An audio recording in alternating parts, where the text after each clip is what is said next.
நான் வந்து எதுக்கு பேச்சுலர் ஆஃப் ஆர்ட்ஸ் படிக்கிறேன், நான் வந்து ஆக்டர் ஆகணும் அப்படின்னு சொல்லிட்டு உடனே அவங்க அப்பா கால் பண்றாரு.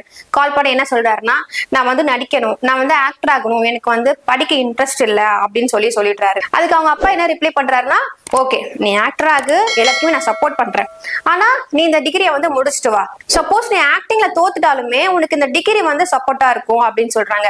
ரன்வீர் சிங்கும் அதை கேட்டுட்டு படிக்கிறாரு. படிச்சு முடிச்சு 3 இயர்ஸ்க்கு அப்புறம் இந்தியா ரிட்டர்ன் ஆகுறாரு. ரொம்ப சந்தோஷமா இந்தியாவுக்கும் வந்துடுறாரு. அதுக்கப்புறம் ரன்வீர் சிங் என்ன பண்றாருன்னா, ஆக்டர் ஆகணும் அப்படின்னு யோசிக்கிறாரு. சரி ஆக்டர் ஆகணும், ஆக்டிங்கும் தெரியும், ஆனா இது எப்படி ஸ்டார்ட் பண்ணணும், யார்கிட்ட போய் கேக்குறது அப்படின்னு எந்த ஒரு ஐடியாவும் அவருக்கு கிடையாது. அப்புறம் அவர் என்ன யோசிக்கிறாருன்னா, ஒரு ஆக்டிங் சார்ந்த ஒரு வேலையில போய் ஜாயின் பண்ணா இவர் ஆக்டர் ஆகிறதுக்கு வந்து ஈஸியா இருக்கும் அப்படின்னு சொல்லி யோசிக்கிறாரு. அப்புறம் என்ன பண்றாருன்னா, ஒரு படத்தோட செட்ல போய் ஜாயின் பண்றாரு. அங்க வந்து கேமராமேனுக்கு அசிஸ்டன்ட் கேமராமேனா போய் ஜாயின் பண்ணி ஒர்க் பண்றாரு. அங்க இருக்க கூட ஒரு சின்ன சின்ன வேலையும் வந்து அவர் கத்துக்கிறாரு. ஒரு நாள் என்னன்னா, அங்க வந்து ஒரு ஆக்டர் வராரு. அங்க வந்து மேக்கப் பண்ணிட்டு போயிட்டு அங்க நடிக்க ஆரம்பிக்காரு. அதை பார்த்த உடனே சுத்தி இருந்தவங்க எல்லாருமே வந்து கை தட்டுறாங்க, அவரை பாராட்டுறாங்க.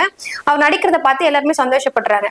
திரும்பவும் அவர் யோசிக்கிறாரு, நான் இங்க என்ன பண்ணிட்டு இருக்கேன், நான் வந்து ஒரு நடிகன் ஆக வேண்டியவன், நான் இங்க அசிஸ்டன்ட் கேமராமேனா என்ன பண்ணிட்டு இருக்கேன் அப்படின்னு சொல்லி யோசிக்கிறாரு. அந்த வேலையை ரிசைன் பண்ணிடுறாரு.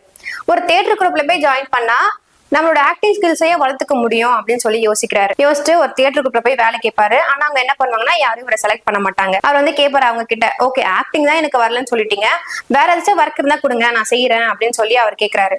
அதுக்கு அவங்க என்ன ரிப்ளை பண்றாங்கன்னா, வேற எந்த வேலையும் கிடையாது, ஆபீஸ் பாய் வேலை இருக்கு, அது வேணா செய்யறீங்களா அப்படின்னு கேட்கும்பொழுது, சரி ஓகே நான் செய்யறேன் அப்படின்னு சொல்லி ரன்வீரும் சொல்லிடுறாரு.